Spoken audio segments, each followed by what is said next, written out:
আসসালামু আলাইকুম ভিউয়ার্স, আপনারা দেখছেন মাহের কুকিং হাউস। খুব সামনেই কুরবানি ঈদ, আর এই ঈদে কম বেশি সবার ঘরেই কিন্তু গরু মাংস থাকে। তাই গরু মাংস কীভাবে কালাভুনা করা হয় তা আমি আজকে আপনাদের সাথে শেয়ার করব। এখানে গরু মাংস কালাভুনা করার জন্য আমি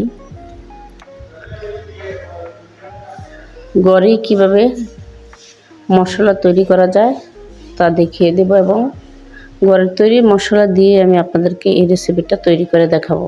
এর জন্য প্রথমে আমি নিয়ে নিয়েছি এলাচ, লবঙ্গ, দারুচিনি, গোলমরিচ এবং জিরা। এগুলোকে আমি তেলে গুঁড়া করে নেব। এখানে আমি নিয়ে নিয়েছি 1 কেজি গরু মাংস। তারপরে দিয়ে দিলাম 1 কাপ পেঁয়াজ কুচি, 2 টেবিল চামচ আদা, 2 টেবিল চামচ রসুন। তারপরে দিয়ে দিলাম টক দই, দিয়ে দিলাম আমার গুঁড়া করে রাখা মশলা, সয়া সস, আরও দিয়ে দিলাম টমেটো সস, এবং দিয়ে দিলাম 1 কাপ পরিমাণ সরিষার তেল। এগুলোকে এবং পরিমাণ মতো লবণ দিয়ে আমি একসাথে এগুলোকে মিক্সড করে নেব। মিক্সড করে আমি দিয়ে দিলাম 2 টেবিল চামচ হলুদ এবং 2 টেবিল চামচ মরিচের গুঁড়া দিয়ে আমি আবারও ভালোভাবে মিক্সড করে একটি প্যানে চুলায় বসিয়ে দেব।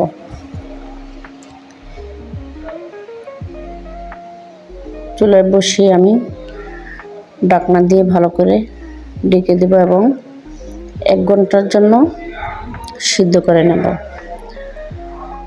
কিছুক্ষণ পরপরই আমি ঢাকনাটা উল্টিয়ে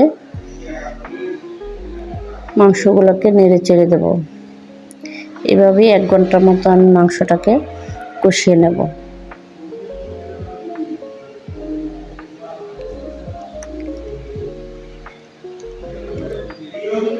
কিছুক্ষণ পরপর মাংসটাকে নেড়ে চেড়ে দিতে হবে যাতে এটা লেগে না যায়, এবং মাংসটা সিদ্ধ করার জন্য এখানে আমি 1 কাপ পরিমাণ পানি দিয়ে দিলাম যাতে মাংসটা ভালোভাবে সিদ্ধ হয়।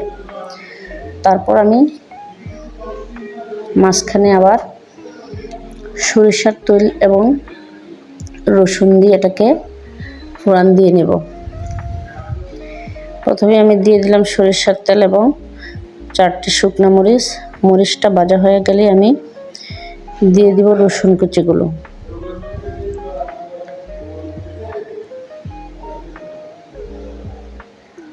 রসুন কুচি এবং কিছু পেঁয়াজ কুচি আমি দিয়ে এটাকে ভালো করে ভেজে একটু বাদামি করে নেব। আমি কিন্তু প্রথমেই তেলটা কম দিয়েছিলাম, কারণ মাঝখানে যেহেতু আমি আবারও সরিষার তেল দিয়ে এটাকে ফোড়ন দিব, সেজন্য তখন তেল কম দিয়েছিলাম।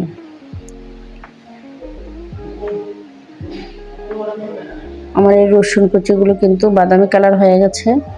এখন এগুলোকে আমি মাংসের সাথে মিক্সড করে দেব।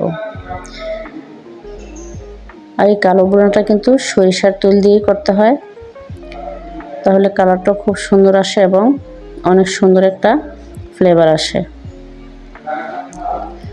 আমি মাংসটাকে ভালো করে মিক্সড করে নিলাম এবং ভালো করে নেড়ে চেড়ে নেব যাতে মাংসের শরীরে 1 ফোঁটাও পানি না থাকে। সুন্দর করে কষিয়ে ঝোলটাকে শুকিয়ে নেব।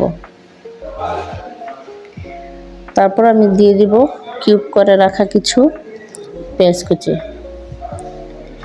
পেঁয়াজগুলি দিয়ে আমি অতটা সিদ্ধ করব না, কিছুক্ষণ নেড়ে চেড়ে আমি মাংসটাকে উঠিয়ে নেব। আমার মাংসটা কিন্তু প্রায় হয়ে গেছে।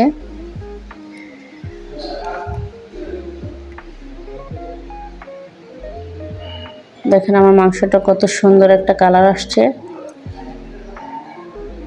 এভাবে আপনারাও কিন্তু ঘরোয়া মশলা তৈরি করে কালো ভুনা তৈরি করতে পারেন। আমার মাংসটা হয়ে গেছে। এখন আমি মাংসটা সার্ভ করে আপনাদেরকে দেখিয়ে দেব আমার মাংসটা দেখতে কত সুন্দর হয়েছে। ভিউয়ার্স, আমার এই কালো ভুনার রেসিপিটি যদি আপনাদের ভালো লেগে থাকে তাহলে আমার চ্যানেলটিকে সাবস্ক্রাইব করে আমার পাশে থাকবেন এবং বাসায় ট্রাই করে দেখবেন। আবার দেখা হবে নতুন কোনো রেসিপির ভিডিও নিয়ে। মাংসটি কত সুন্দরভাবে সিদ্ধ হয়ে গেছে দেখেন।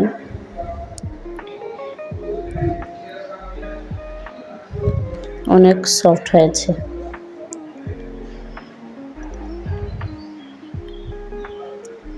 ভিউয়ার্স, আপনারা সবাই ভালো থাকবেন। আজকে এই পর্যন্তই। আল্লাহ হাফেজ। Bye bye.